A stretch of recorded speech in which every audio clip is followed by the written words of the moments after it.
Started.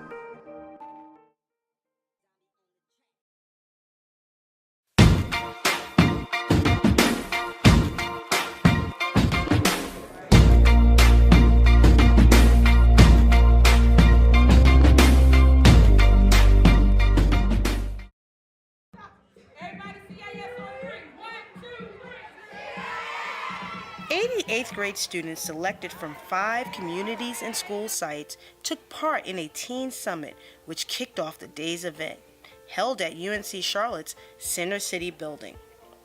This event was very high energy and engaging thanks to the sponsorship by Leading to Change and UNC Charlotte's Urban Education Collaborative. 8th graders were selected because the transition to 9th grade is a huge transition where many students struggle. The focus was to get students excited about education, high school, career choices and opportunities, and topics especially important to teens such as making good decisions, character development, and social media. Here, this one was made for a competition where it had to navigate through a house.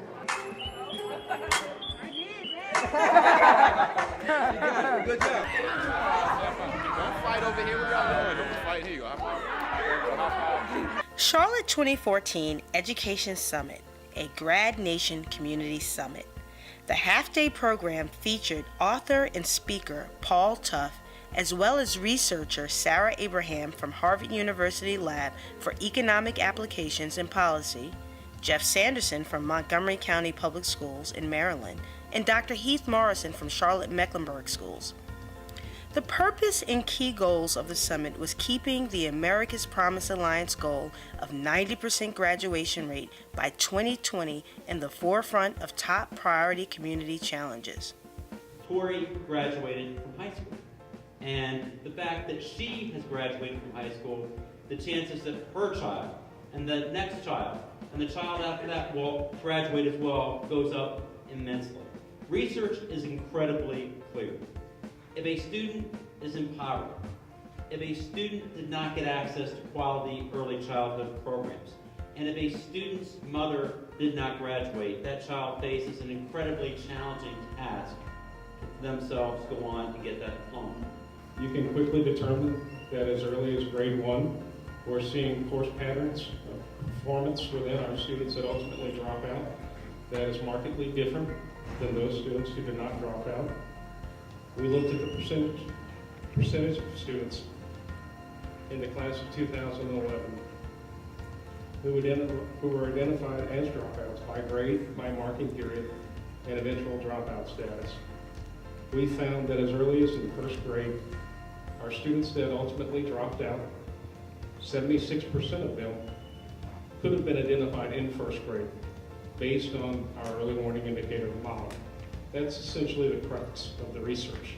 And what we're trying to do as we go forward is how do we streamline this into our day-to-day operations and our ongoing monitoring efforts. In areas that have high fractions of African Americans, we find that white inhabitants are also exhibiting lower levels of mobility. So it's a composition thing. It's not actually the individuals of a specific race that are disadvantaged, which is passing through the metrics of an area.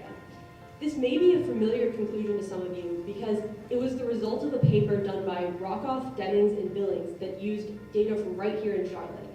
Following the rezoning in the fall of 2002, Rockoff and his co-authors found that students that were forced to attend schools in higher African American population areas did worse. Not just the African American students at those schools, but the white students also did worse at these schools, suggesting that we shouldn't be looking at race at the individual level. Rather, we should be looking at segregation, which affects low-income families across races. So I want to see who here has a fixed mindset and who has a growth mindset. There's no judgment, just answer honestly. Okay, if you believe that after a certain age, our IQ doesn't change much at all, and there's not much that we can do to raise or lower our pure IQ, please raise your hand. All right, you few brave souls have a fixed mindset.